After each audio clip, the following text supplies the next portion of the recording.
27 রমজান হওয়ার আগে আগে একবার হলেও আমলটা করবেন, 2 মিনিট সময় লাগবে। ভাইরা আমার, কপালটা খুলে যাবে, ভাগ্য খুলে যাবে। আপনার সন্তানের জন্য, আপনার বিদেশের জন্য, আপনার কাজকর্মের জন্য, ব্যবসা বাণিজ্যের জন্য, সকল কিছুর জন্য আপনার ভাগ্যও খুলে যাবে।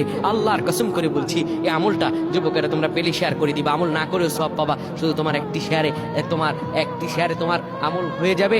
তুমি আমল না করেও সব পাবা। ভাইরা আমার, 27 রমজানের আগে আল্লাহর কসম করে বলছি, এই আমলটা ছাড়বেন না। এই আমলটা আপনারা সকলেই করবেন, এই আমলটা সকলের কাছে পৌঁছায় দেবেন, নিজে জানবেন এবং অন্যকে জানাবেন। যত মানুষ বিপদগ্রস্ত আছেন, যত অভাবে আছেন, বিদেশে থেকে দেশে আসতে পারতেছেন না, বিদেশ যেতে পারতেছেন না, বিপদের উপর বিপদ লেগে আছে, 27 রমজান হওয়ার আগে আমলটা করেন। 2 মিনিট সময় লাগবে, বেশি না।